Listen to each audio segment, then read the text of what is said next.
Nous avons besoin alors, encore ce dimanche, de recevoir auprès de toi, rien que de toi, le pain pour nos vies en ce dimanche. Nous nous confions entre tes mains puissantes. Nous nous confions entre tes mains d'amour. Nous laissons la place au Saint-Esprit d'agir et de soumettre tout à l'obéissance de Jésus. Merci parce que tu as déjà décrété que nos vies vont changer. Qu'aujourd'hui encore, nous ne sortirons pas de ces lieux tels que nous sommes rentrés. Et si nous sommes rentrés affamés, nous allons quitter ces lieux rassasiés. Si nous sommes entrés avec des soucis, des tracas, si nous sommes entrés, Seigneur, avec des questionnements, que cette parole nous apaise. Merci, parce que tu es fidèle. Et nous croyons fermement par la foi. Non seulement que tu vas faire, mais que tu as déjà fait. Voilà pourquoi nous voulons, une fois de plus, manifester la joie de notre cœur en poussant vers toi.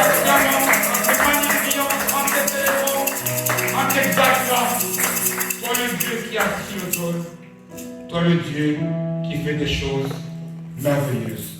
Merci Seigneur Jésus. Amen. Amen. Amen. Nous sommes fatigués ou bien nous n'avons pas épuisé toute notre énergie avec le jour du mois d'août.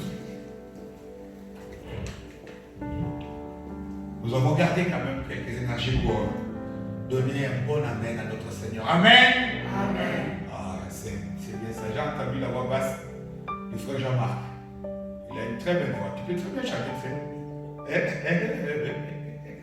Tu vois un chanteur ténor, comme tu vois l'autre chanteur de la Reine Moniteur, la personne qui faisait beaucoup de nuances. Tu as une belle voix. Hein? Que Dieu nous bénisse. Et bienvenue à chacun d'entre nous. Et encore pour célébrer notre Seigneur qui nous a gardés durant toute la semaine et qui nous a conduits jusqu'en ces dimanches. Le dimanche, dans notre langage à nous chrétiens, on l'appelle le jour du Seigneur. Le jour pour...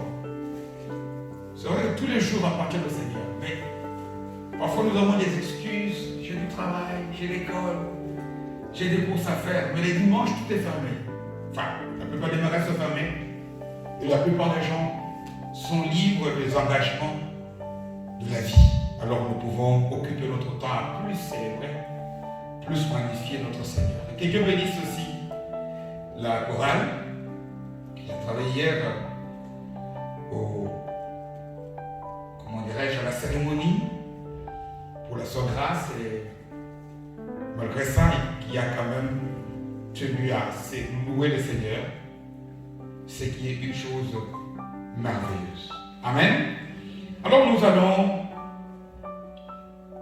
donner comme thème à notre message de ce dimanche: vivre heureux dans un monde malheureux. Amen. Vivre heureux. On le dira comment en allemand? Glücklich sein, oder?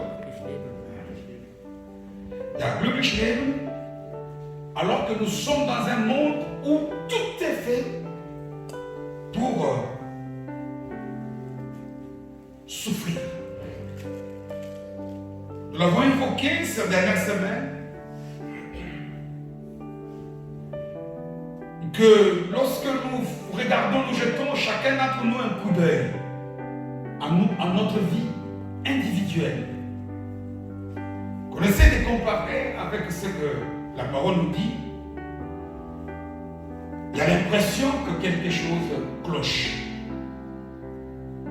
Parce que, étant les enfants de Dieu, étant plus comme autrefois les Moïse, les Abraham, les Josué, les Job, qui étaient des serviteurs, nous sommes des fils.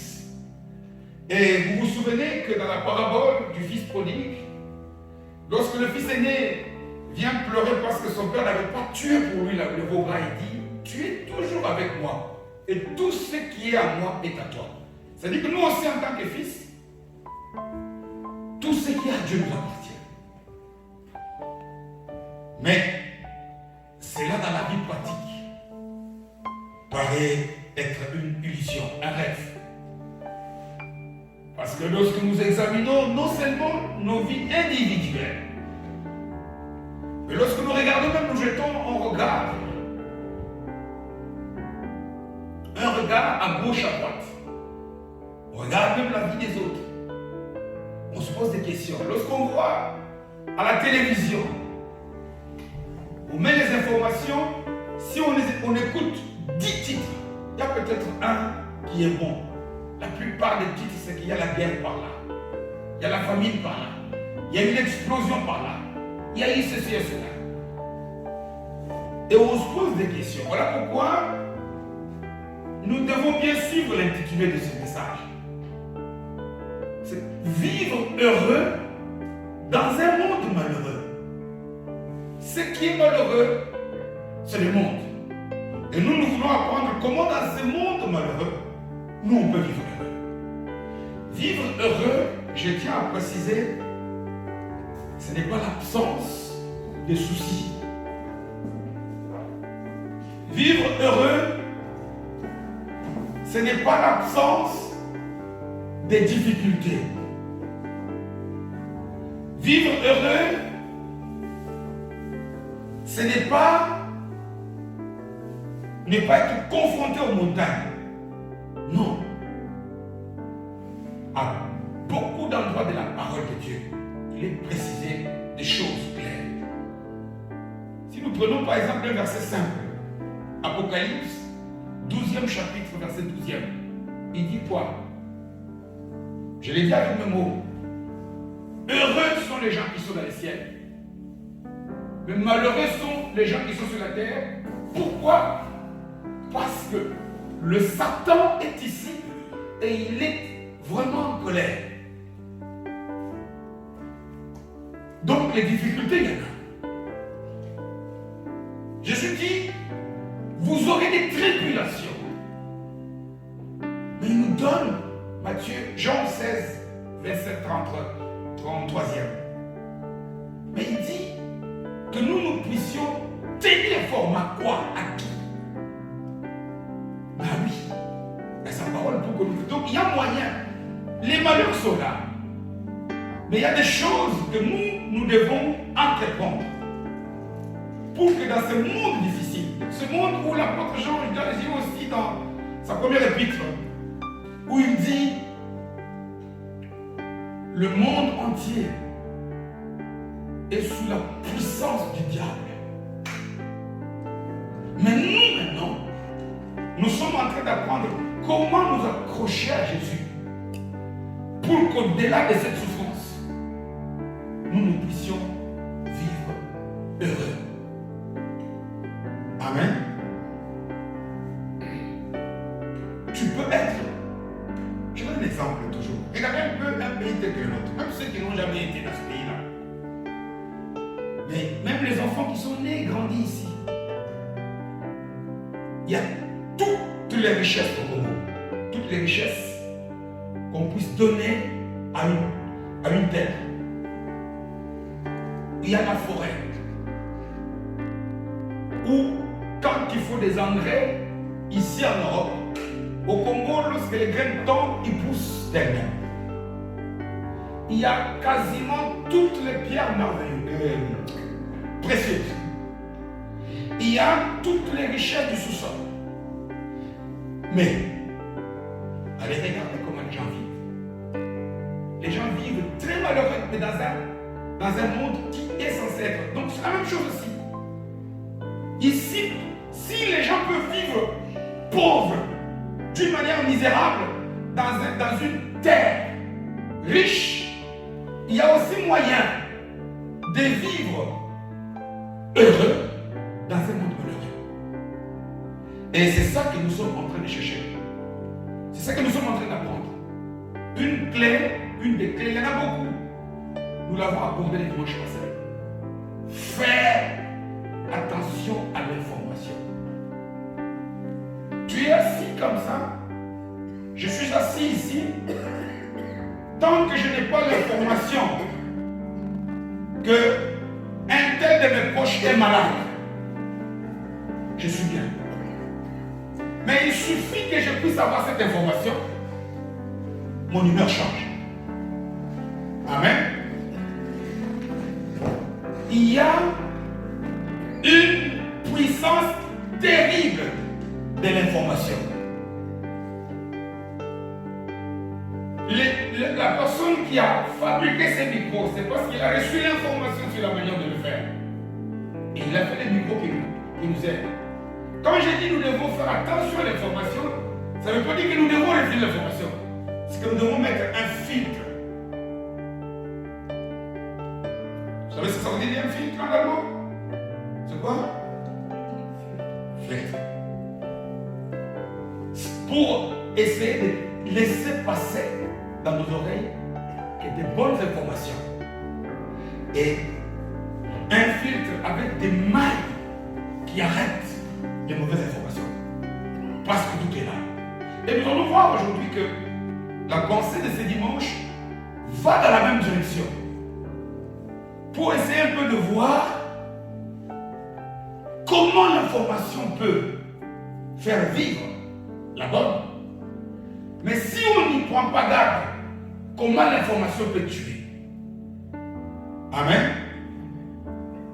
Comment? Parce que c'est Jésus dit, faites attention à ce que vous entendez. C'est-à-dire, c'est à nous de faire ça.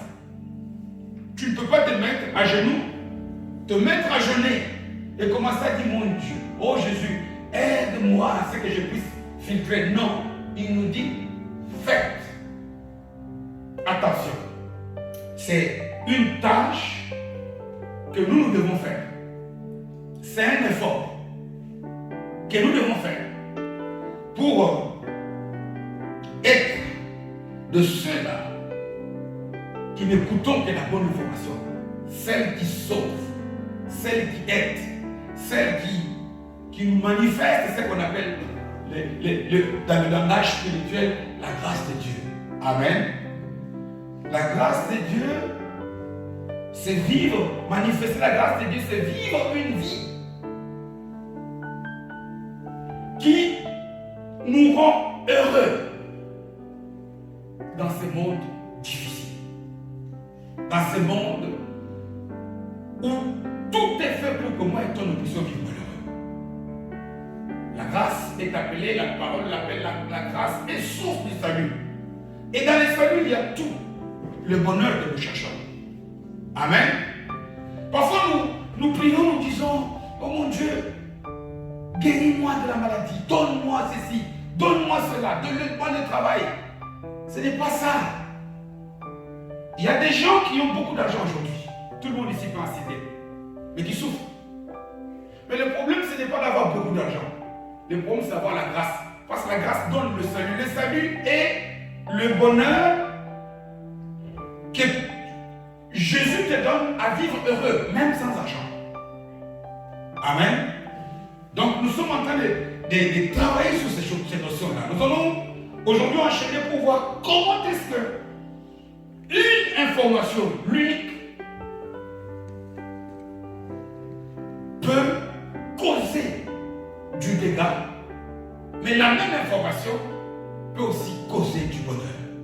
Mais avant toute chose, je nous demande de tourner nos Bibles dans le 12e chapitre de l'évangile selon saint Matthieu. Matthieu, chapitre 12e. Nous allons lire plus ou moins 4 versets seulement. Matthieu, chapitre 12e. Et nous lisons la parole de Dieu à partir du 22e verset. Nous y sommes? J'ai la parole de notre Jésus. Alors, on lui amena un démoniaque, aveugle et muet. Il le guérit. Ici on parle de Jésus donc. De sorte que le muet parlait et voyait. Verset 23e. Toute la foule était étonnée et disait, n'est-ce point là le fils de David? Verset 24e. Les pharisiens, ayant entendu cela, dirent, cet homme ne chasse les démons que par Belzébul, prince des démons. Enfin, verset 25e. Comme Jésus connaissait leurs pensées, il leur dit, tout royaume divisé contre lui-même est dévasté, et toute ville ou maison divisée contre elle-même ne peut subsister. Parole du Seigneur. Amen. Comment vivre heureux dans un monde malheureux? Comment voir la grâce de Jésus se manifester véritablement dans la vie de chacun d'entre nous. Un des aspects va nous être donné par le Saint-Esprit dans ce passage que nous venons de lire. Amen. Tout le monde s'est rendu compte ici de quoi il est question. Le Seigneur Jésus arrive quelque part. Il est dans une ville. Et puis on lui amène une personne qui souffre. La personne ne voit pas. Elle est aveugle. La personne est muette. Elle ne sait pas parler. Il n'y a pas de précision. Combien de temps cela a duré? On ne nous donne pas l'âge de la personne. Mais on peut supposer, comme on dit, on lui amena un démoniaque. Très souvent, quand la personne est d'un âge jeune, on lui dit un jeune démoniaque. Démoniaque, ça ne veut pas dire qu'on amène les démons. Une personne possédée par l'esprit du démon. Tourmentée. Une personne qui souffre. Les mauvais esprits qui gâchent la vie de cet homme. Et l'a rendu malade. À tel point que la personne ne pouvait pas voir. La personne ne pouvait pas entendre. Imaginez-vous un peu la difficulté de cet homme. Imaginez-vous un peu la difficulté de son entourage. La personne souffre. Et puis, les gens dont l'identité ne nous est pas révélée ici, voient Jésus passer. Certainement que c'est des gens qui croyaient en Jésus, qu'il était capable de faire de bonnes choses. Les gens emmènent l'homme. Jésus ne demande rien. Il ne dit pas, vous devez me donner des offrandes pour que je fasse des choses. Il est clair ici. Alors, on lui amena un démoniaque aveugle et muet, il les guérit. Et après la guérison, tout de suite, la personne peut voir. Imaginez-vous un peu l'âge de cet homme. Imaginez-vous un peu la voix de sa famille. Une personne qui ne voyait pas, qui tout d'un coup peut aussi distinguer les couleurs, peut apprécier la beauté de la nature, et puis elle peut s'exprimer pour le dire. Mais plus loin, on nous révèle une chose. Qu'il y a deux groupes de gens qui ont vécu l'événement. Il y a d'une part les gens qu'on appelle la foule. Quand on parle de la foule dans la Bible, notamment on parle plus de la foule dans la Nouvelle Alliance, il s'agit des gens qui sont venus dans la foule, il y a tout. Il y a des curieux, il y a des gens qui croient, il y a des gens qui ont entendu parler de Jésus, qui sont aussi venus voir, il est comment?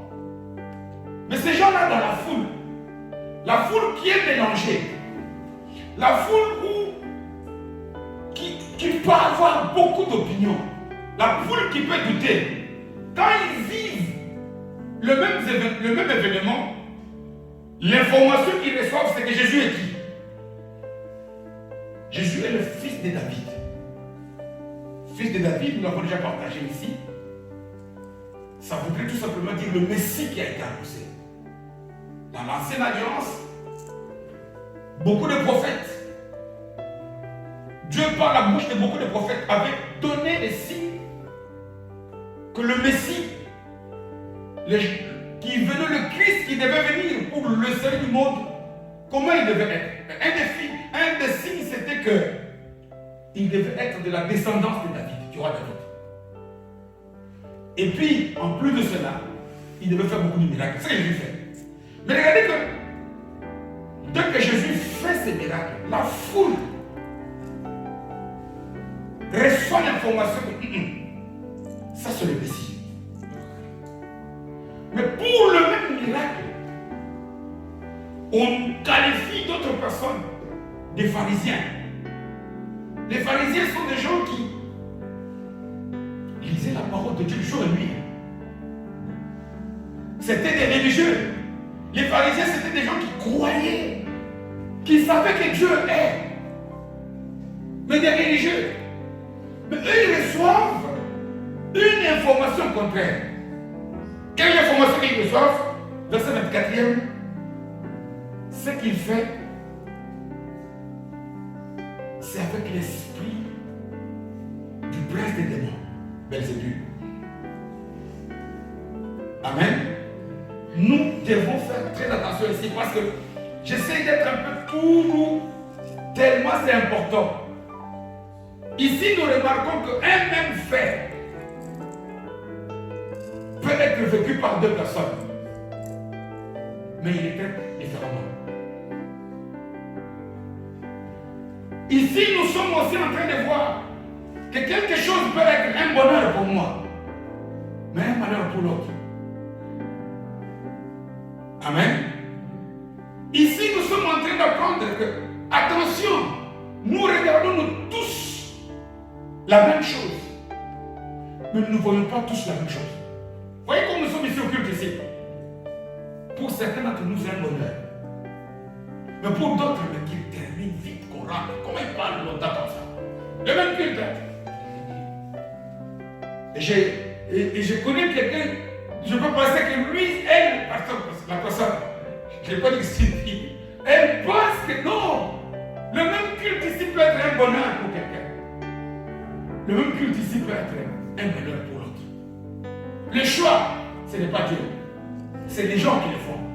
Tu es de quel côté? Amen. Tu es de quel côté? Parce que nous sommes ici en train de voir Jésus fait un miracle. Tout le monde de bon sens pouvait dire waouh!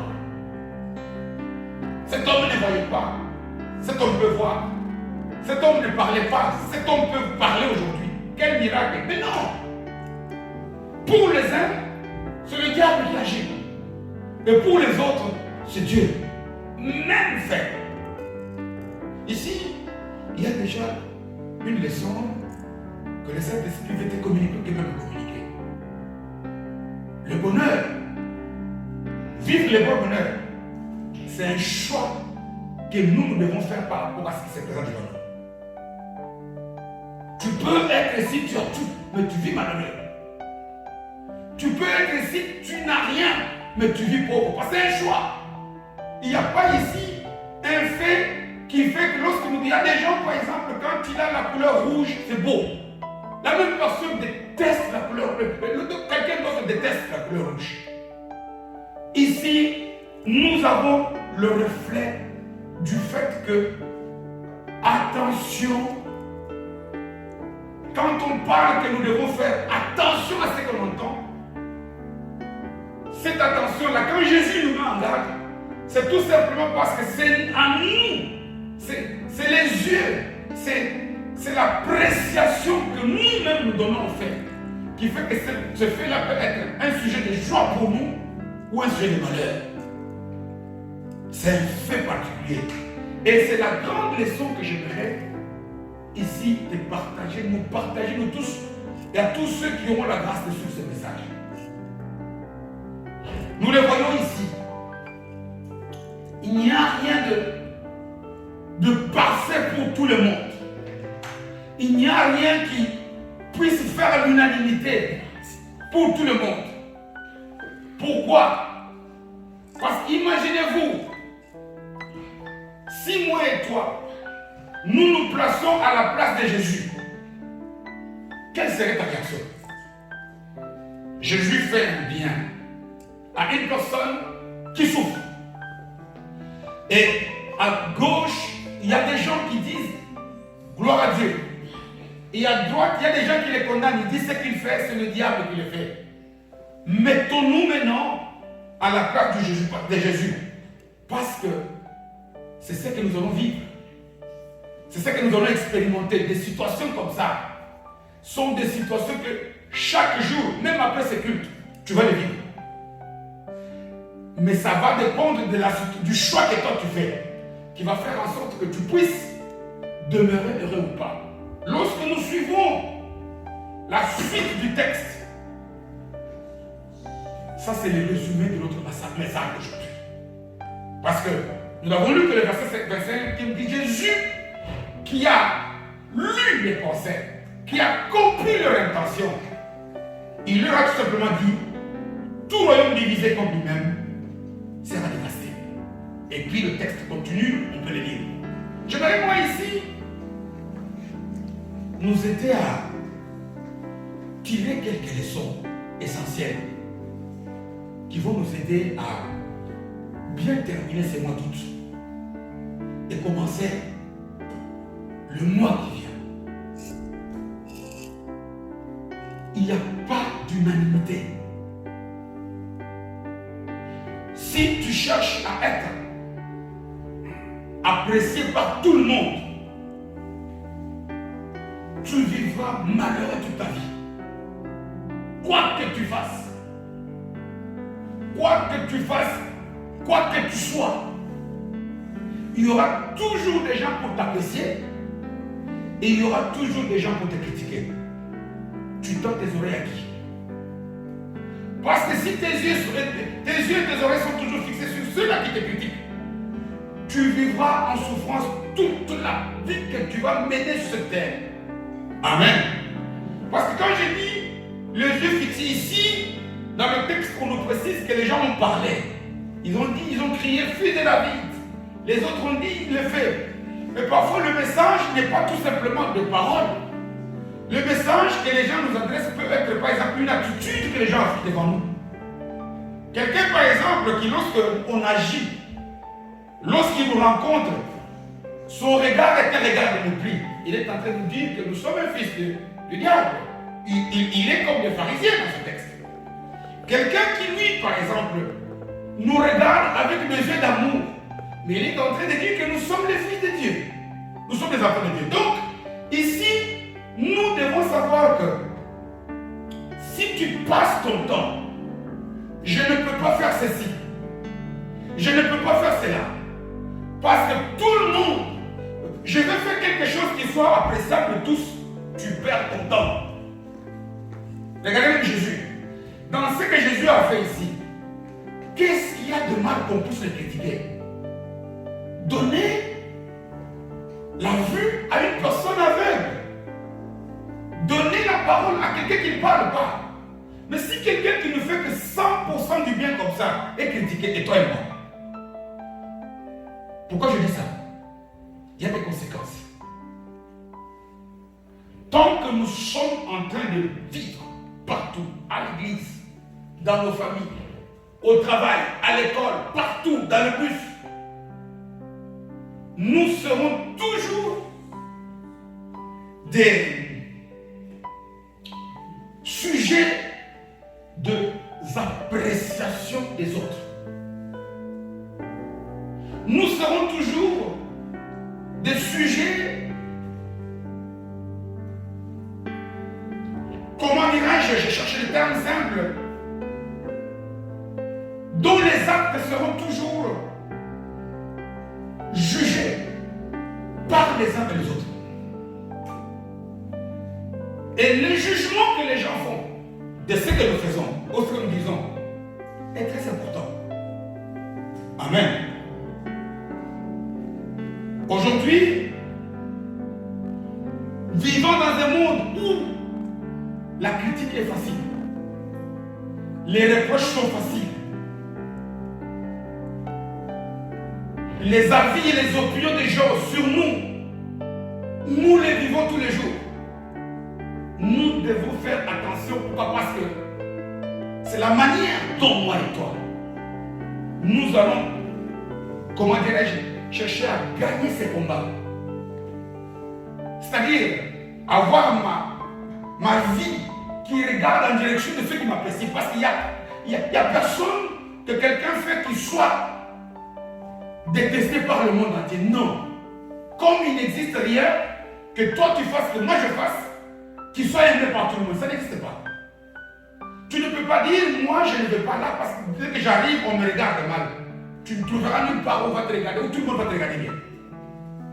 Tu n'iras nulle part à l'université où tu trouveras que des professeurs qui t'apprécient bien. Ça n'existe pas. Tu dois chercher à réussir avec des bons professeurs et avec des professeurs méchants. Nous serons toujours appréciés. Nous serons toujours jugés. Nous serons toujours comment dirais-je, les victimes, le sujet des moqueries des autres. Que cela ne t'arrête pas. Amen. Et quand je dis cela, je ne parle pas qu'ici, les sujets des gens qui se moquent de nous. Nous voyons qu'il y a deux catégories de gens. Il y a des gens qui se moquent. Mais il y a aussi des gens qui apprécient. Et je dis que ce soit les gens qui se moquent de nous, que ce soit les gens qui nous apprécient, faisons attention parce que c'est ça qui va déterminer ton mode de vie. Amen. Quand tu sais que je passe quelque part où les gens te détestent, ton comportement sera différent. Tu auras toujours tes yeux qui tournent autour de toi pour essayer d'être attentif que quelque chose de mauvais peut m'arriver. Mais c'est la même chose aussi que lorsque je passe dans le milieu de gens dont je sais qu'ils m'apprécient. Mais le danger c'est quoi? Le danger c'est que parmi les gens qui m'apprécient, il n'y a pas que des bonnes catégories. Parce que nous le voyons ici. La catégorie des gens qui apprécient Jésus, on l'appelle la foule. La foule, c'est la masse. Dans la masse, il y a des gens de tout genre. Il y a des bonnes personnes qui disent que c'est le fils de David parce que réellement, ils ont vu, ils connaissent la parole qui avait annoncé qu'il est de la généalogie de David et qu'il va faire beaucoup de miracles, qu'il va guérir les malades, etc. Il l'a dit. Mais il y a aussi des gens, des curieux, comme je l'ai dit. En d'autres termes, là où moi et toi, nous devons chercher à faire très attention, c'est surtout dans la catégorie de gens qui nous apprécient. Parce qu'il y a tout. Dans la catégorie des gens qui nous apprécient, il y a des gens qui sont sincères. Des gens qui disent des choses qui sont vraies. Des gens qui disent des choses qui sont honnêtes, qui viennent de leur cœur. Mais il y a dans la catégorie de ceux qui nous apprécient des flatteurs et des séducteurs. Quelqu'un qui veut avoir quelque chose de moi. Parce qu'attention ici. Ici, je parle de la foule, je ne parle pas encore. Dans la foule, il y a tout. La foule, elle crie. Fille de David. Mais est-ce que toute la foule, ce qu'il dit, vient de son cœur? N'y a-t-il pas des gens qui disent fils de David parce qu'il veut aussi que Jésus fasse le même miracle à lui ou à son entourage comme il a fait pour l'autre? Amen. Je dis et je répète seulement, c'est très important. Nous serons toujours jugés. Nous serons toujours appréciés, quoi qu'on fasse. Qu'on ne se mette pas à perdre son temps dans ces combats, à chercher toujours à ce que tout le monde nous accepte. L'unanimité n'existe pas. Nous serons mal jugés par ceux qui nous détestent. Là au moins ça nous donne la possibilité de savoir quel comportement je dois avoir lorsque je traverse tel milieu. Mais là où il y a un problème, c'est lorsque nous sommes appréciés par la foule. Parce que dans la foule, il peut aussi y avoir des gens qui disent des choses. Tu sais, une personne qui veut te flatter, une personne qui peut te dire, parce que nous avons vu le dimanche passé ici, que la chute est entrée dans le monde à cause de la séduction. Et la séduction, c'est un acte que quelqu'un pose devant toi. En apparence, cet acte semble être à ton avantage, alors qu'il te piège. Ça, la séduction. Amen. Il te présente quelque chose et la manière de présenter la chose, sa manière d'agir, tu vois, non, ça c'est à mon avantage. Alors que c'est un piège. Et les gens qui vont te piéger font partie de la foule. Donc quand je dis que l'appréciation que les gens font de nous déterminer notre comportement, c'est dans la mesure où nous devons être attentifs par rapport même à ceux qui nous félicitent, ceux qui nous donnent des éloges. Parce que dans notre nature humaine, on aime beaucoup les encouragements. On aime beaucoup qu'on parle en bien de nous. Quand on dit à quelqu'un, waouh, il est comme ça, ça nous fait plaisir. Mais fais attention à ça. Fais attention, c'est que cherche à savoir si réellement ce que la personne est en train de dire pour toi, ça vient de son cœur, ou bien n'est-il pas un piège caché derrière. Et tout ça fait partie toujours de la mise en garde que le Seigneur donne à nous qui les suivons, à nous qui sommes les disciples de Jésus. Faisons attention. Peut-être que la personne qui te critique, parce qu'il y a aussi des gens qui critiquent la foule. Quand je dis critique, la personne qui te dit quelque chose qui ne te fait pas sur le coup plaisir, peut-être que c'est cette personne-là qui est vraie, qui te dit ce que tu dois faire. Peut-être que la personne qui ne te dit pas, qui ne t'offre que des fleurs, ça peut être un séducteur. Parce qu'il y a tout dans la fleur. Qu'est-ce que nous remarquons aussi lorsque nous regardons du côté des pharisiens? Est-ce que ce que les pharisiens disent ici, c'est la vérité? Non. C'est faux. Jésus est le Messie. Jésus est le Fils de Dieu. Tout dans l'Écriture le démontre. Tout le monde le sait. Toute langue confesse, comme Jésus dit, qu'il est le Seigneur. Mais regarde que les gens peuvent être de bonne foi, croire fermement en quelque chose alors qu'ils se trompent sur toi. Ça, c'est aussi quelque chose auquel moi et toi, nous devons apprendre à faire attention. Lorsque même, parce que cela peut paraître même dans des choses simples, tu peux porter une chemise. C'est simple. Quelqu'un dit qu'elle n'est pas bonne. Dégage pas ta vie parce que quelqu'un a dit. Cherche à regarder dans ceux qui te disent qu'elle est mauvaise. Pourquoi? Parce que la personne qui te dit que la chemise n'est pas belle, elle est peut-être jalouse. Mais fais aussi attention même à la personne qui te dit qu'elle est bonne. Peut-être parce que celle-là, elle te dit comme ça pour te frapper, pour se séduire. Le problème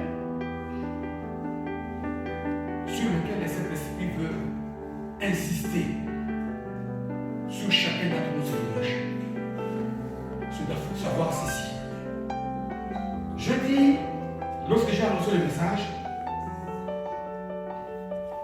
que le problème n'est pas que Dieu enlève tout ce qu'il y a comme souffrance. Non, Satan est sur cette terre pour que nous puissions vivre heureux.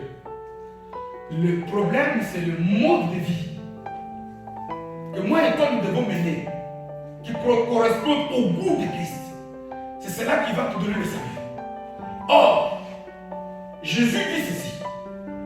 Ça, c'est dans l'Épître. Enfin, Dieu nous révèle à sa parole. Épître de Paul aux pharisiens, chapitre 12e, le premier verset. Il nous dit quoi? Offrez vos corps. Nous pouvons lire? Parce que je vois que j'entends un peu comme Israël. Lisons au Romains chapitre 12e.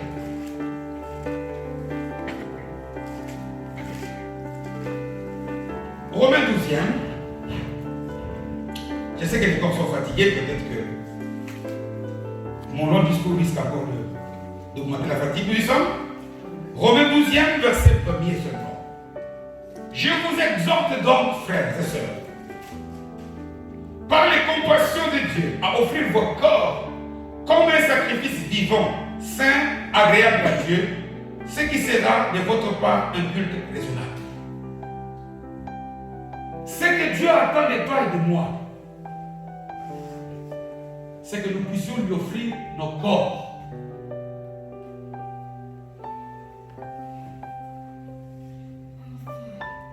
Est-ce que nous comprenons ce que ça voudrait dire corps que Dieu nous demande ici?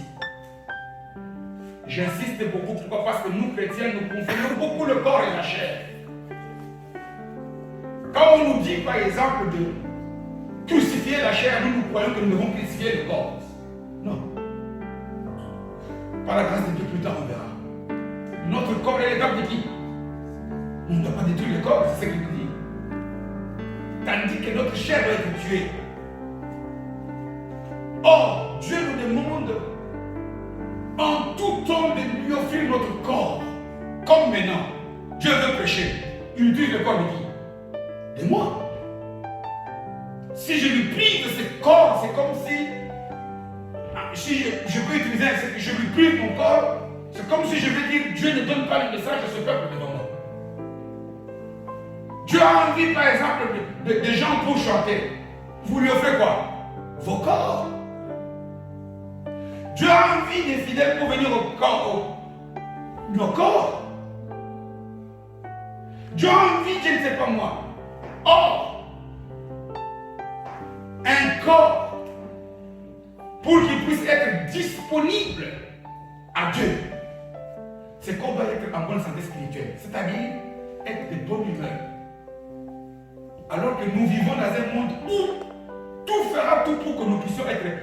Quand toi tu viens ici fâché, au lieu de chanter, tu vas chanter, tu vas faire des dièses. Amen. Nous devons tout faire pour accepter la critique, d'où qu'elle vienne. Chercher à vivre heureux, parce que c'est ça qui va te pousser, c'est ça qui va me pousser, qui va nous pousser nous tous, à ce que notre corps soit disponible. Or, le culte agréable, ce que Dieu attend de toi, ce n'est ni même pas des choses extraordinaires, c'est que nous puissions lui offrir nos corps. Dieu devait aller sauver un peuple en Égypte. Moïse lui a prêté son corps. Dieu veut aller, par exemple, évangéliser quelque part. Il a besoin de tes pieds. Dieu veut aller, par exemple, guérir quelqu'un. Il a besoin de ton corps pour que tu ailles imposer la main sur quelqu'un. Or, le corps dont Dieu a besoin, ce corps ne peut être disponible pour Dieu que dans la mesure où ce corps, nous le gardons loin des critiques qui le poussent au découragement, qui le poussent au souci. Tu ne vivras jamais avec autant de milliards que tu cherches. Non. Comme toi, tu dois d'accepter le peu qu'il t'a donné. Si tu sais trouver la joie avec le peu là, ton corps sera disponible. Amen. J'insiste. Ici. Parce que je l'avais promis qu'aujourd'hui, on va essayer d'être plus ou moins court dans le message pour que nous puissions passer un peu plus de temps dans la prière. Beaucoup d'activités repartent ce mois de septembre. Nous voulons aussi que beaucoup de choses changent. Le mardi, les élèves de l'école primaire, je pense, et des humanités aussi, recommencent les cours. Nous voulons que le mois de septembre qui arrive ici, tout s'arrête. La maladie, les soucis s'arrêtent. Dieu a besoin de toi, Dieu a besoin de moi. Dieu a besoin de nos corps. Le véritable sacrifice que Dieu attend de toi et de moi, c'est que nos corps soient joyeux, nos cœurs soient disponibles, nos corps ne soient pas influencés par des soucis. Nous traverserons toujours. Il y aura toujours des choses que nous faisons que les uns vont aimer, que les autres vont détester. Toi, regarde du bon côté. Que moi, je regarde du bon côté. Parce que c'est ça qui va t'aider, c'est ça qui va m'aider. C'est ça qui va nous aider à servir nos corps comme un sacrifice vivant, un sacrifice saint, un sacrifice agréable à notre Seigneur. Et c'est là la question du temps. Nous sommes aujourd'hui le dernier dimanche de ce mois d'août. Le mardi, si je ne me trompe pas, non, demain c'est le 30, n'est-ce pas? Demain c'est le 31, le mardi c'est le premier jour du 9e mois de l'année. Nous voulons que les choses changent. Tu dois te placer de quel côté? Moi j'aimerais que moi et toi, nous puissions disposer nos corps pour que les jours nouveaux qui commencent, Dieu passe par toi pour rendre ta vie et la vie des autres heureuse. Amen. Nous devons vivre heureux, quelles que soient les circonstances. Nous devons disposer nos corps dans une attitude de sainteté, dans une attitude agréable. C'est ça que Dieu attend de toi, c'est ça que Dieu attend de moi. Payez sa